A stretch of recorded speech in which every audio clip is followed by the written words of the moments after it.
কেতিয়াবা কেতিয়াবা কি হয় জানেনে অনলাইনৰ পৰা ডাউনলোড কৰা বিভিন্ন ধৰণৰ ডকুমেণ্টছ যেনে income certificate birth certificate PRC death certificate এনেকুৱা ধৰণৰ ডকুমেণ্টছবিলাক এই ডিষ্ট্ৰিক্টৰ পৰা ডাউনলোড কৰাৰ পিছত কি হয় এনেকুৱা ধৰণৰ এটা ইৰৰ শ্ব' কৰে the documents can not be opened because it is corrupted or ডেমেজড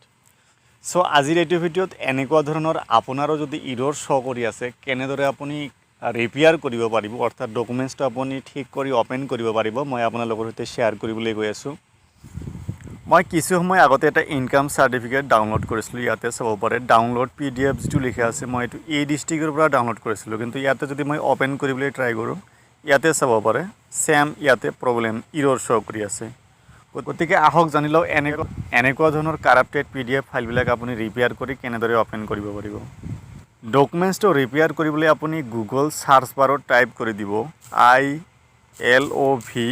I love PDF লিখি চাৰ্চ কৰি দিব ভিডিঅ'ৰ ডিছক্ৰিপশ্যন মই লিংকো দি দিম ইয়াৰে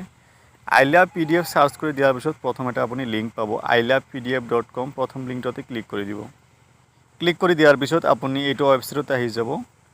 তাৰপিছত ইয়াতে আপুনি তলৰ পিনে স্ক্ৰল কৰিব স্ক্ৰল কৰাৰ পিছত ইয়াতে এটা অপশ্যন পাব ৰিপেয়াৰ PDF বুলি লিখা আছে ইয়াতে ক্লিক কৰি দিব ক্লিক কৰি দিয়াৰ পিছত সিলেক্ট PDF ফাইলত ক্লিক কৰি দিব সিলেক্ট PDF ফাইলত ক্লিক কৰি দিয়াৰ পিছত ইয়াতে আপুনি চুজ কৰিব লাগিব ফাইলটো আপোনাৰ কাৰাপ্টেড ফাইলটো অৰ্থাৎ যেটো ওপেন হোৱা নাই সেই ফাইলটো ক'ত আছে ইয়াৰ পৰা আপুনি চুজ কৰি ল'ব এনেকৈ চুজ ইয়াতে চাব সিলেক্ট হৈ গৈছে তাৰ পিছত ইয়াতে এটা অপশ্যন পাব ৰিপেয়াৰ PDF বুলি লিখা আছে ইয়াতে আপুনি ক্লিক কৰি দিব ক্লিক কৰি দিয়াৰ পিছত ইয়াতে চাব এটা ডাউনলোড অপশ্যন আহিছে ইয়াতে আপুনি ডাউনলোডত ক্লিক কৰি আপুনি ডাউনলোড কৰিব পাৰিব ডাইৰেক্ট যদি অটোমেটিক নাহি ইয়াতে ডাউনলোড ফাইল এটা অপশ্যন আছে ইয়াতে আপুনি ডাউনলোড ফাইলত ক্লিক কৰি দিব ক্লিক কৰি দিয়াৰ পিছত অটোমেটিক কেতিয়াবা ডাউনলোড হৈ যায় আৰু কেতিয়াবা এনেকুৱা ধৰণৰ পপআপ আহি ইয়াতে আপুনি আকৌ ডাউনলোডত ক্লিক কৰি দিব ডাউনলোডত ক্লিক কৰি দিয়াৰ পিছত আপোনাৰ যদি PDF ৰিডাৰ আগতে ইনষ্টল কৰা থাকে অটোমেটিক ওপেন হৈ যাব এইটো ইয়াতে চাব পাৰে ডকুমেণ্টছ যেটো কাৰাপ্টেড আছিল এইটো ওপেন হৈ গৈছে এনেদৰে আপুনি ইজিলি ৰিপেয়াৰ কৰিব পাৰিব আপোনাৰো যদি এনেকুৱা ধৰণৰ ইস্যু শ্ব' কৰে ইৰৰ শ্ব' কৰে ডকুমেণ্টছ যিকোনো income certificate birth certificate death certificate যিয়ে নহওক